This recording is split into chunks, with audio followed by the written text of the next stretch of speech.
Welcome back to On the Same Page. We are on Daf Tes Amud Beis, 9b of Maseches Kiddushin, and we are 6 lines from the bottom of the page. The line begins Itmar.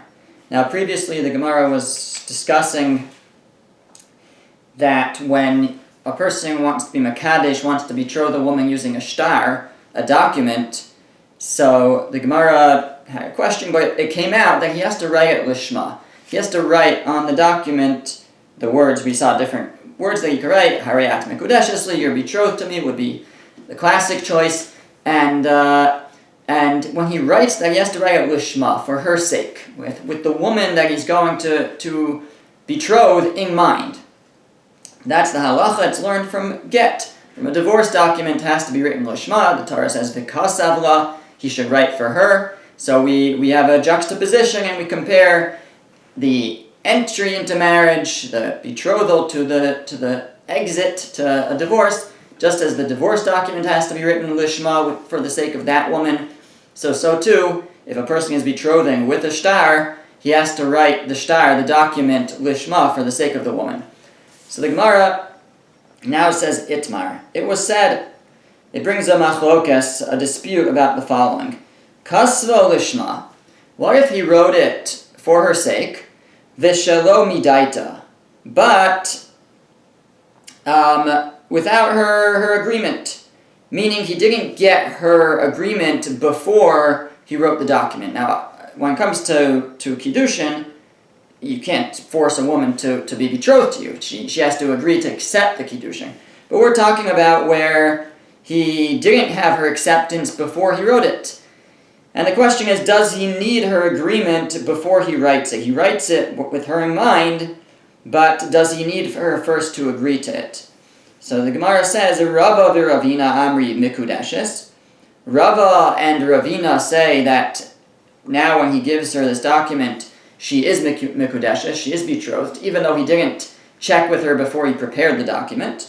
Rav Papa, Rav Shravya Amri Eina Mikudeshes. Rav Papa and Rav Shravya say she's not Mikudeshes. It doesn't work. This document is not valid for the Kiddushin because he didn't check with her before he wrote it Lishma. He wrote it Lishma. He wrote it for her sake, but he didn't check with her before. So, Amar Rav Papa says, Eima Taima Didu ve'Eima Taima Didi. I will explain to you the reasoning of the first two rabbis, Rava and Ravina, who said that the Kiddushin would still work in this situation. And then I'll also tell you my reasoning, and Rav Papa and Rav Shravya, who say that the Kiddushin would not work in this situation. So, very considerably, he's being very considerate. He's going to say the other reason first. Ema Taima Ditu, let me tell you the reason of Rava and Ravina, why they think that the Kiddushin should work, even though he didn't write, at the time that he wrote the document, he didn't have her agreement. Dichsiv, because the pasuk says, V'yatza v'haisa. So we're going back to the verse we spoke about last week, where the Torah juxtaposes V'yatza, he'll go out from his wife, he'll give her a get, and he'll go out.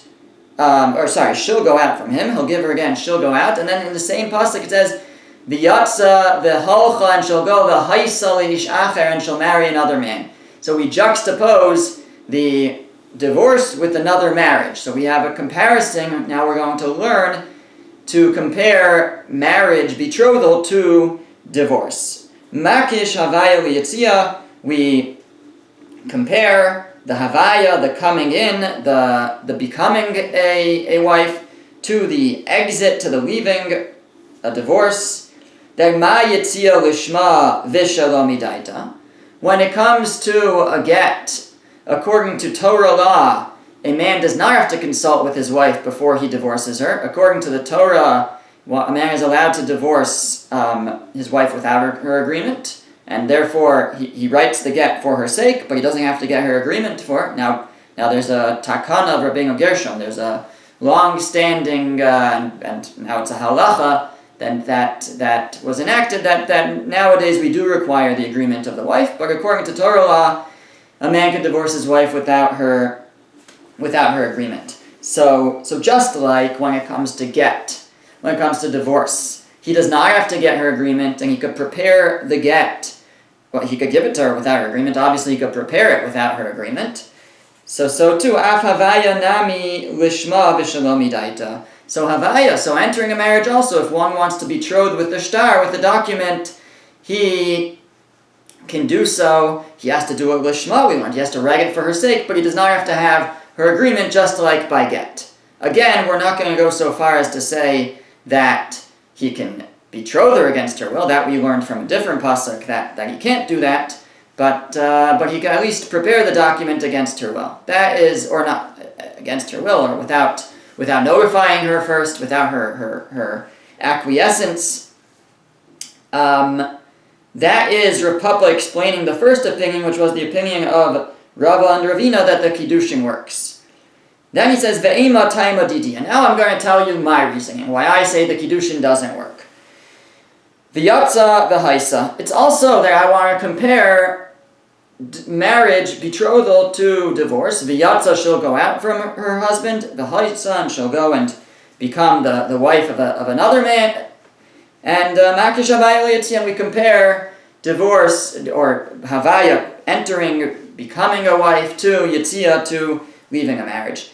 And what will be the comparison according to him? That will come out that he has the opposite opinion, that the Kiddushin won't work in this scenario. That ma yitzia ba'ina nadas makne, af havaya ba'ina nadas makne. Just like by yitzia, by divorce, we require the agreement, the willingness of the makne, the one who is transacting over. So too when it comes to betrothal, he says we need the agreement of the one who is transacting over. When it comes to divorce, so the man has acquired the wife in marriage, and when he divorces her, he's sort of relinquishing that acquisition, and he's the makna, he's transacting her back to herself, so to speak. And therefore, what do we find? We find that when it comes to divorce, when it comes to get, we do need the husband's, it has to be with his willingness, he has to agree. We can't force a man to give a get. It has to be midaito. That's midoraisa. According to the Torah, it has to be with his agreement. So just like when it comes to get, you need the agreement of the makna, the one transacting over, in that case the husband who's transacting the woman back to herself. So too, havaya ba'inan das makna. So too, in entering a marriage, when it comes to preparing the document for which you'll enter the marriage, if you're doing Kiddushin with the shtar, you would need the agreement of the makna. And when it comes to entering a marriage, who is the makna? Who is transacting? Who's giving over? It's the woman. She is transacting. She's giving herself over to the husband. He is acquiring her from her, basically. So she is the makna. She's the one transacting over, and we require her agreement. We acquire her agreement already before preparing the document. That's the opinion of Rav Papa and Rav Shravya. The Gemara asks a question from a brisa on the first opinion. The brisa says, Meisvei, let's ask a contradiction from a brisa. In kosvin shtare erisin v'nisuin ela midashneyen. The brisa seems pretty explicit. It says, you cannot write shtare erisin v'kiddushin, v'nisuin, the documents of erisin, of betrothal, and the documents of nisuin, and of marriage, ela midashneyen, unless you have the agreement of both of them. It says the Gemara, my lav shtare erisin v'nisuin mamish. Isn't this talking about actual documents of erisin, of betrothal, actual documents of nisuin, of marriage? And it says that you need dashnem, you need the agreement of both of them. It says ein kosvin, you can't write them without their agreement. So it seems pretty explicit that if you're doing Kiddushin with a shtar, with a document, not only does it have to be lishma, written for the woman's sake, for the purpose of that woman, but it also has to be written with her agreement. That's what it says. You need dashnem, you need their both agreement. Says the Gemara, look, no, that's not what it's talking about. It's not talking about the document that's being used in the act of betrothal, in the act of Kiddushin. Rather, shtari pesikta. It's talking about the documents of pesikta, of designating, of committing, and it's what do we mean? We're talking about what we call Tanayim. Ukid Rav Gidel Amarav, like Rav Gidel Amarav says, the Amar of Gidel Amarav, Rav Gidel says the name of Rav, the following type of conversation will take place between the families in getting ready for a marriage. Kama ata nosing levincha. So the girl's father or mother, the parents ask the man's parents, the boy's parents, so what are you going to give your son for this marriage? What are you putting into to get them started? And then he says, kach v'kach, he says such and such, this is what I'm giving. And then he turns and he says, levitcha, and to your daughter, what are you committing to the marriage to help them get started? And he says, kach v'kach, and he says this much. So there's a verbal agreement between them as to the Tanayim, the conditions of the marriage. Each family commits themselves to give a certain amount, and what makes that commitment binding? Amdu v'kidshu, if they get up and then they do the Kiddushin, kanu, it's acquired, meaning it's now binding on them. And heinin advarim aniknim ba'amira. These are an example of something that is nikneh, that the kinyan means an acquisition. It could also, the idea is that it's a commitment. When you make a kinyan, when you make a kinyan is an act that commits you to the transaction or to an agreement. And so here they made an agreement, but they didn't make a kinyan. A kinyan sometimes might be done with a kinyan sudar. And that's actually, I think, what we do nowadays at the Tanaim. We do the Tanaim. It's more of a ceremonial thing. We do it at the wedding itself, and they pick up a handkerchief or something to commit themselves. But I believe, I'm pretty sure. But anyways, the Gemara is saying, right? Usually you do a kinyan, and that's an act that commits you to an agreement. But here they didn't make a kinyan per se, but it says that the Kiddushin itself acts as the kinyan, and this commits the families to commit to pay and to contribute what they say they're going to contribute. The Rashi explains the idea is that the Kiddushin that there's a hana, there's a benefit here that commits them, that acts as a kinyan. The hana, the benefit, that we're now, becoming mechutanim, we're creating a shidduch here, a marriage. So that benefit acts to create the commitment, the gemiras das, for the kinyan, and that's what we were talking about in the Brisa. When the Brisa said that you don't write the document of erusin without dashnan, without the agreement of both, it was talking about this document, a document of commitment between the families, not the document that you use for Kiddushin itself, but the document where the families commit to various levels of contribution to the chassan and kala, the bride and the groom, and that's what it's talking about. It says, Ein kosving ela midashnan. You don't write it down unless they both want it, because traditionally it's telling us they're happy to leave it as in the status of a milva al peh, a oral commitment rather than a written commitment. The difference maybe has to do with where you're allowed to go to extract the money. Can you go to other to lekuchos? Let's say somebody bought something. Does it create a lien now? And usually I think a milva al peh would not create a lien. There may be other practical differences of whether it's an oral agreement or a written agreement. But the point is that they want that if they want to leave it as an oral agreement, then it remains that way. And you don't write it down unless they both agree. That's what the Brisa was saying. Ein kosving ela midashnan. We don't write this agreement down unless they both agree. But there's no proof as to whether you need the agreement of the woman in advance before you write a shtar, a document that you're going to use to betroth her. Do we need her agreement in advance? That is a machlokas, and it seems to remain that way.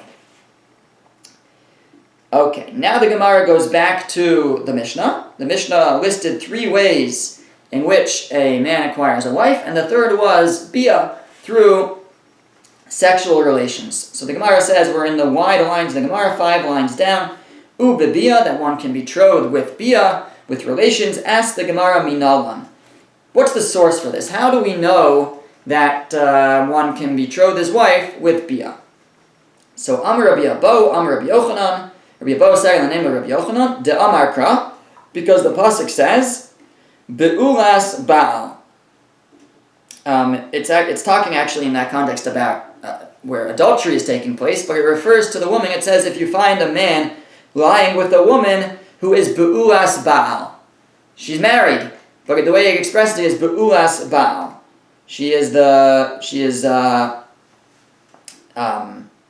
Again, Be'ula means someone who has had relations. She is Be'ulas Baal, Melamed Shenase La Baal Al Yedei Be'ila. Why is she called Be'ulas Baal? So it teaches that a Baal is a husband. She's the Be'ulas Baal. She's had relations with a husband. So why does it have to describe her that way? What it teaches you is that she could become the wife to this husband through Be'ula, through marital relations. Melamed, it teaches Shenase La Baal, that he became her husband al yedei be'ila, through the act of sexual relations. She's a Be'ulas Baal. That's the source that relations themselves can be the Kiddushin. Amrle Reb Zera Rabbi Abo. Reb Zera said to Rabbi Abo, Ve'amri la Reish Lakish le Rabbi Yochanan, and some say that Reish Lakish said it to Rabbi Yochanan, I guess possibly both. Rabbi Abo had made this statement in the name of Rabbi Yochanan. So they said, Ku'ura zu sheshana Rebbe, is there a problem? Is there something disgusting or that you don't like about what Rebbe said is the source that Bia works? What did Rebbe say? What did Rabbi Yehuda Anasi say? He said, Ubala, a different pasuk. As the source that you could do Kiddushin with Bia, Rabbi Yehuda Anasi said, because the pasuk says, Ki yikach ish isha ubala. When a man takes a wife, ubala, has relations with her. He said that word, Be'ala Melamich Niknes Bebia, it teaches you that you can acquire a wife with Bia, because it says, Ki yikach ish isha, when a man takes a wife, ubala. So one of the methods for taking a wife is Bia. So they say, is there a problem with that pasuk that you don't use that as the source? That was the source that Rabbi Yehuda Anasi apparently gave. And you're giving the pasuk of Be'ulas Baal. So what's wrong with that? So the Gemara's answer is, Ime Hasam, if we were learning from there, it wouldn't be good. Why? Havamina, I would have thought, Ad Demekadish V'Hadar Baal. I would think that what's required is to first do Kiddushin, to give her money, let's say, and then to have relations, and only then are they betrothed. Because look at the pasuk, it says, Ki yikach ish isha, when a man takes a wife. Well, how do you take a wife? We talked about that, Ki yikach, right? Kicha mistei Ephraim, with money. So you're going to take a wife with money, ube'ala, and have relations with her. So there's 2 steps apparently to make her a wife. That's what I would have thought. But Kamash Malan, that's why the pasuk comes and teaches me that Bia on its own, I have a different pasuk, Be'ulas Baal, that Bia, that relations on its own, could work as Kiddushin. And once I see I don't need a combination, I can know that Kesef also works as Kiddushin, because I don't need both. So money can also work. So that's why he says I prefer to learn from Be'ulas Baal. So the Gemara asks, Maskif la Reb Abba bar Mamo.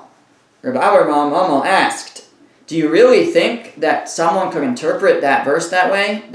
Could anyone really think that you need both money and Bia and relations to create Kiddushin? Im Kain, if that were so, Naira Hamurasa. A Naira Hamurasa. Naira is a girl we've spoken about. She's between 12 and 12 and a half. She's a Naira, and she's Murasa. She's betrothed. A Naira Hamurasa. De Amar Achmana Biskila. The Torah says that if she commits adultery willingly, she gets skila, she gets stoned. Heichi mishkafesela. Where do we find a case where she'll actually get stoned? Why? Because the halacha is, we learn elsewhere, that a naira murasa, a betrothed naira who commits adultery, so if she is a be'ula, if she is a non-virgin, then she gets skila for her adultery, stoned.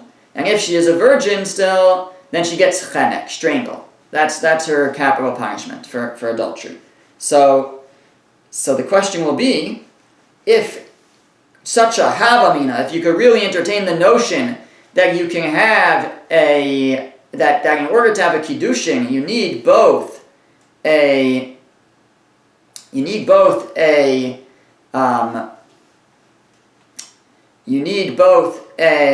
kesef, you need both money and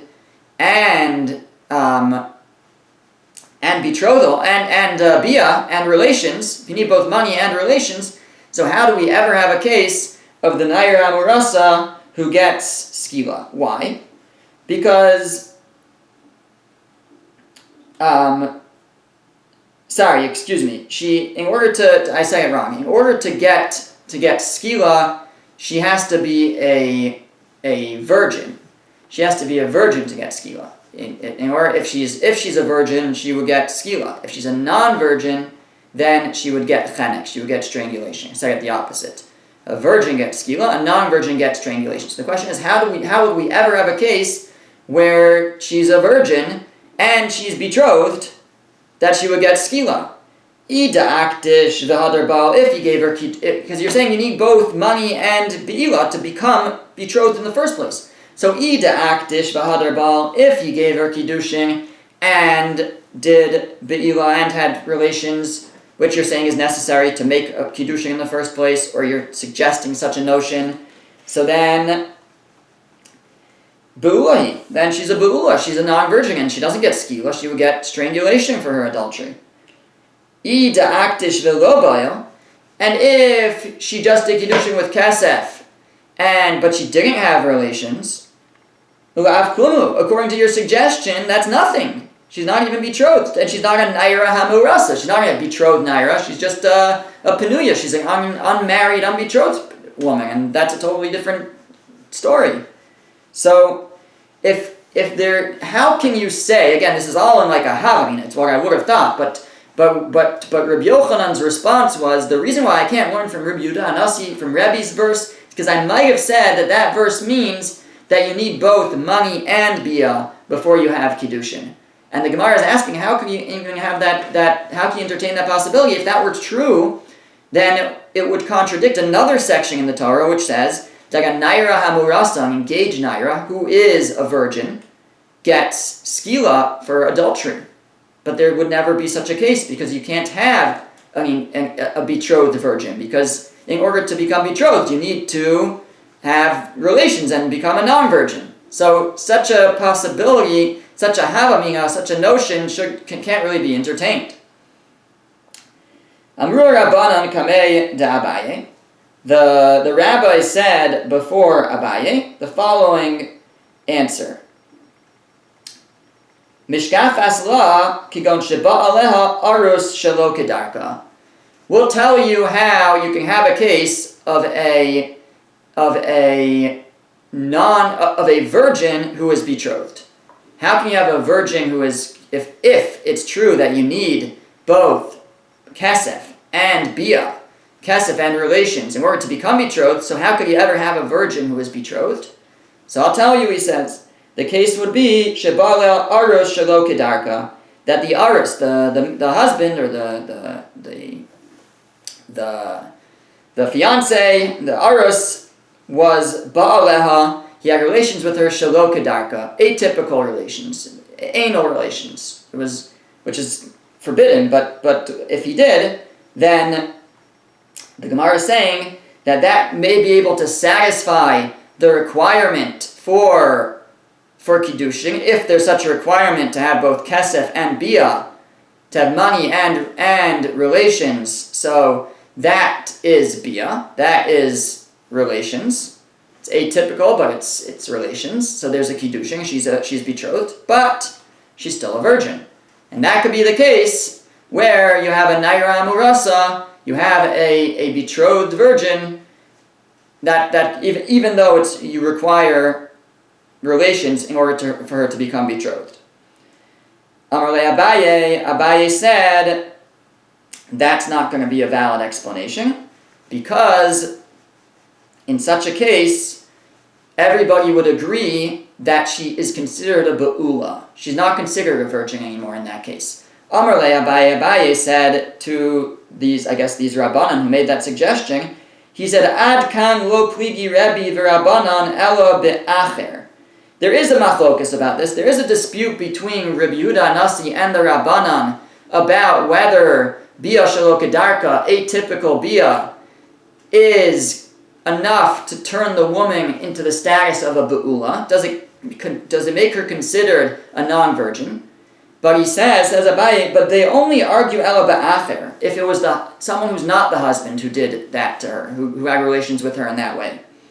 Aval Baal, but the husband, if he had relations with her that way, divrei hakol, everybody agrees, im ba'aleh shelo kedarka asa be'ula. Everybody agrees that if he had atypical relations with her, she becomes a be'ula. She has the status of a non-virgin, and therefore that can't be the case of Naira Hamurasa. We're trying to construct a case of Naira Hamurasa, of an engaged, a betrothed girl who is still a virgin, and we're trying to construct such a case within the havamina, the suggestion that in order to become betrothed, you need to have both kesef, money, and bia. So how could you ever have a virgin who was betrothed? We suggested maybe the answer is where it was shelo kedarka, it was atypical bia, so it's bia and it's kiddushin, but she's still a virgin. Abaye says no. Abaye says everybody agrees that if it was the husband who did that, she wouldn't be considered a virgin anymore. She would now be considered a non-virgin. She would have the status of a be'ula.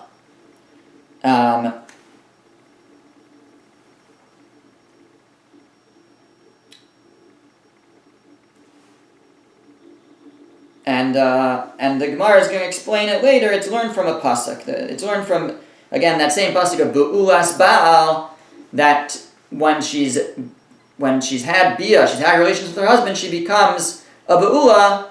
Again, the Gemara is going to talk about it later, but that's going to be the source for this idea that when it's the husband, she becomes a Be'ula no matter what kind of relations he had with her. So Abaye says that suggestion can't work, and if that suggestion can't work, then the whole thing falls apart. And we're basically back to square one, or back to the question of how can you ever have a Naira Hamurasa, a girl who is betrothed, but still a virgin. So the Gemara now has a new answer. It's nothing to do with Bia Shelo Kedarka, it's nothing to do with atypical Bia, but rather it's the following. Says the Gemara, before we get to that, the Gemara first wants to know, what was Abaye referring to? When Abaye said that Rebbe and Rabbanan have a machokas, have a dispute with regards to atypical Bia, whether it's considered, it's enough to turn her into a non-virgin, so he said they only argue about someone who's not the husband, but the husband, they both agree that she's considered a non-virgin after that. Where do we see that they argue about this? Tanya, we have a brisa. The Gemara says, Maihi, what is this machlokas? What's this dispute? Tanya, we have a brisa. The brisa says, Bo aleh yoda nashim. If 10 men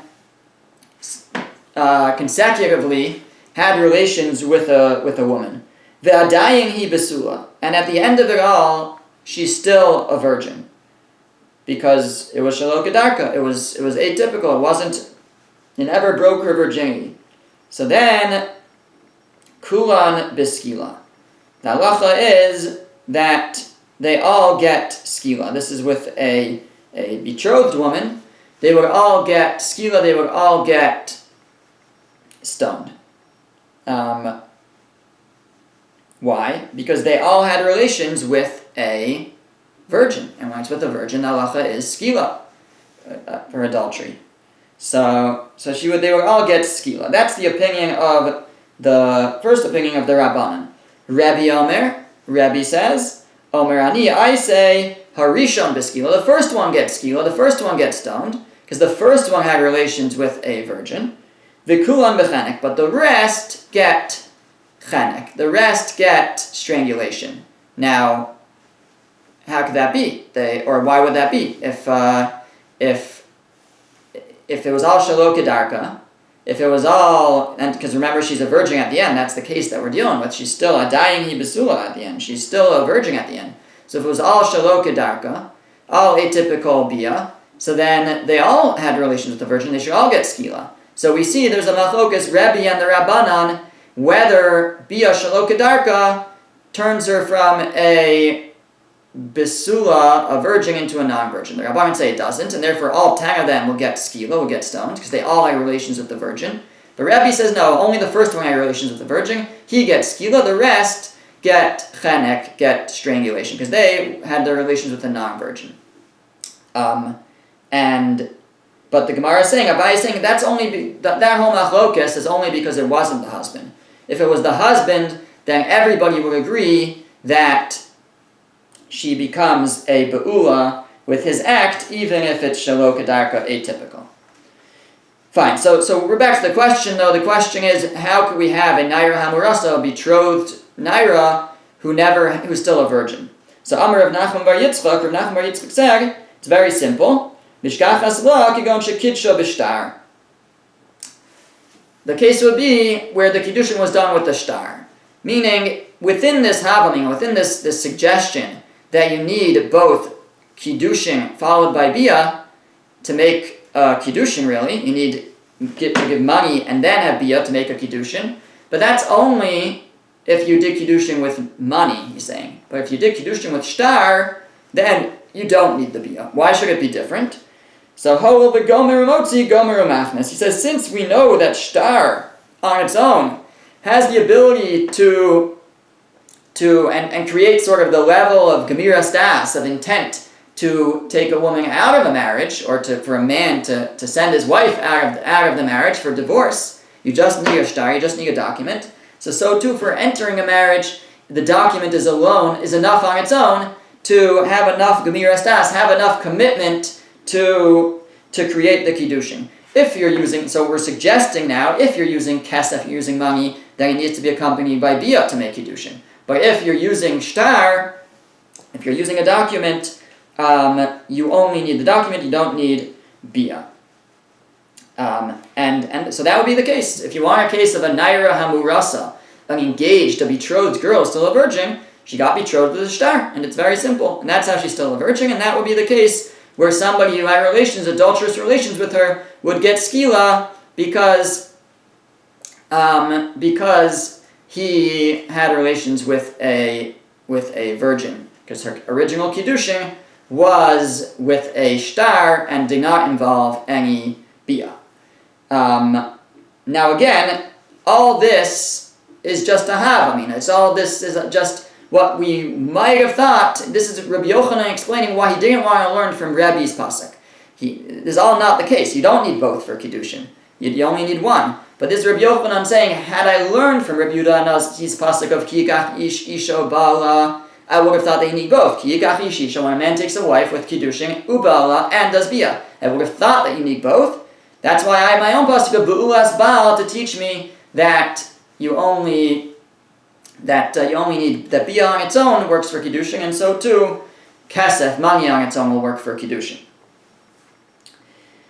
So now let's go back and examine the verses again. It says, Rabbi Yochanan hayu ba'ala mai avidle. So Rabbi Yochanan, who learns that kiddushin with bia, with relations, works, he learned it from the pasuk of be'ulas baal.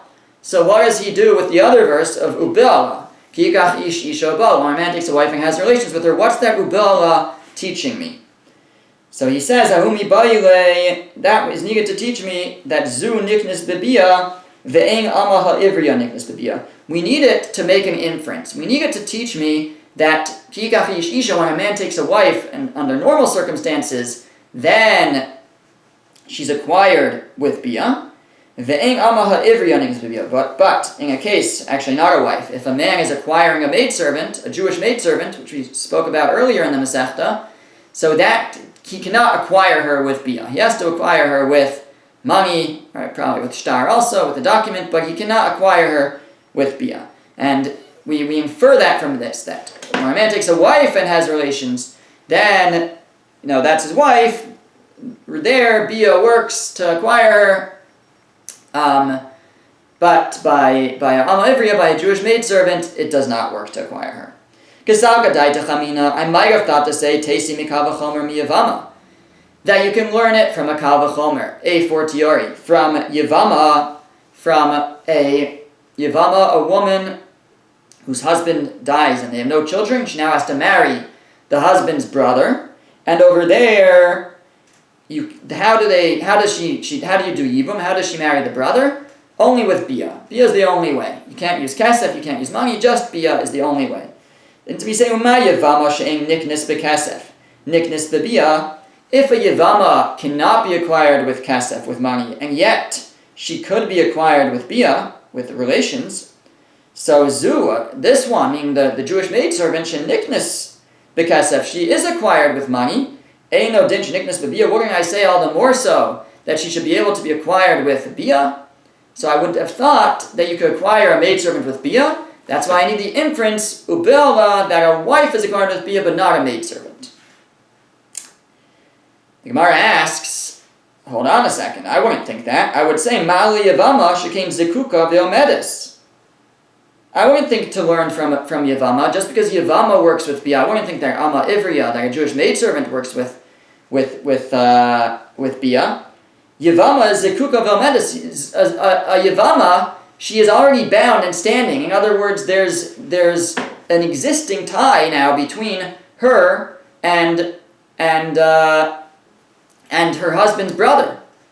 She had a Kiddushin, right? She married a man. She was now linked to him. He died. And now there's an existing link between her and that brother who she's supposed to marry.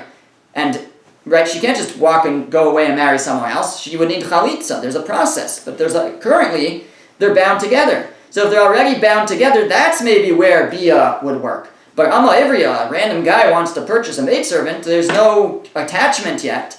So why would I think that Bia would work? Why would I learn that from Yavama? There's nothing, they're not comparable. And therefore I would never entertain that you could acquire a maidservant with Bia.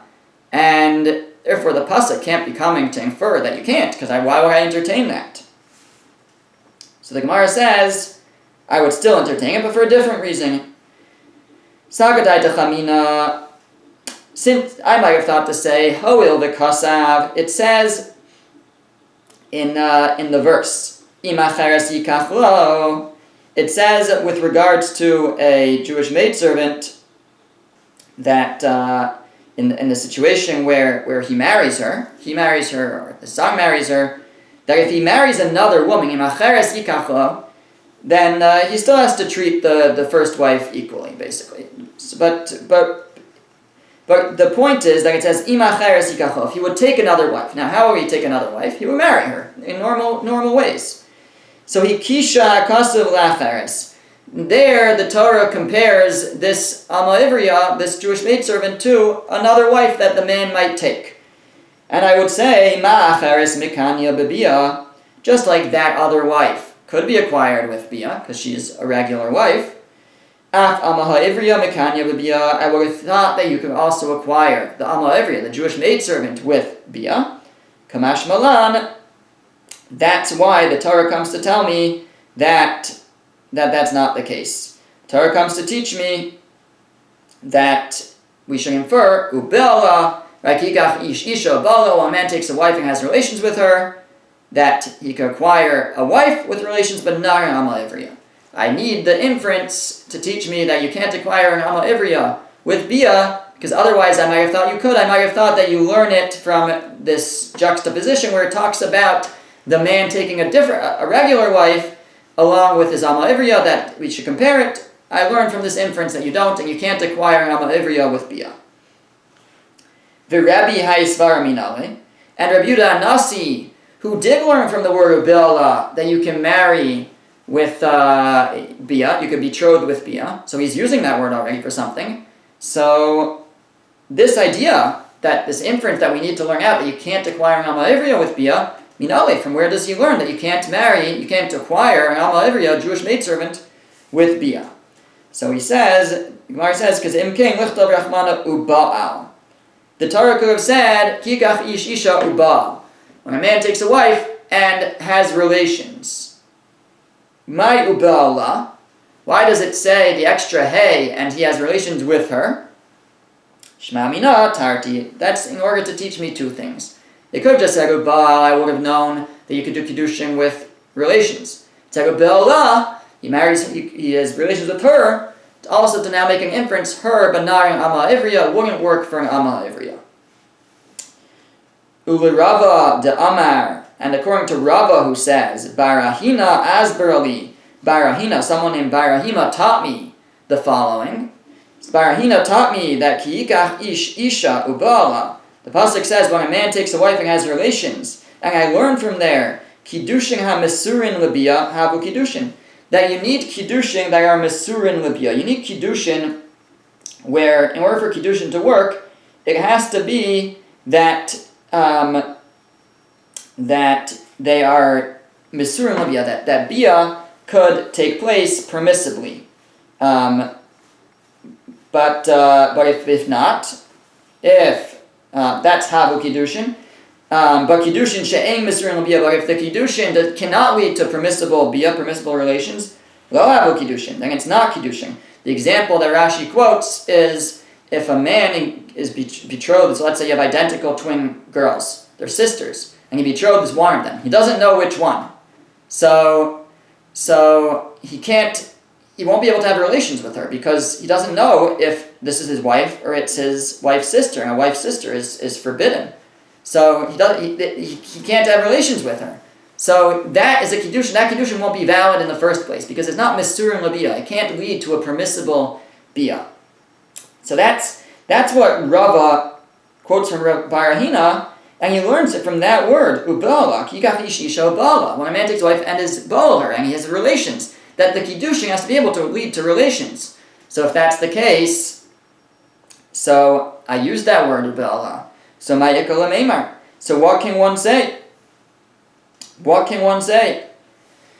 So, in other words, how am I going to learn what I need to learn, that this inference that Ubala and he betroths his wife with Bia, but that works for a wife, but it doesn't work for a maidservant. How is he going to learn that if he's already using this word, Ubala, to teach me something else, to teach me that it has to be Mesurim Labia, that the Kiddushin has to be able to lead to Bia in a permissible way. So he says, Imkein nichtov kra o Bela. The Torah could have said o Bela, or he had relations, because it's Kiigach Ishisha, when a man takes a wife with kesef, basically with money, o Bela, or he has relations with her. My ubela. Why does it say and he has relations? Shma mina kulu. That's to teach me this additional thing. It's to teach me all at once. Ubela and he has relations is to connect the Kiikach to Ubela, that the Kiikach, when you take a wife with money, when you betroth a woman with money, it has to be able to Ubela, it has to be able to lead to Bia in a permissible way. That's one thing I learned. And additionally, I learned from the word Ubela that Ubela, he has relations with her, that he can acquire a wife with relations through Bia, but he can't acquire a maidservant in that way. So he's able to learn that as well from this word.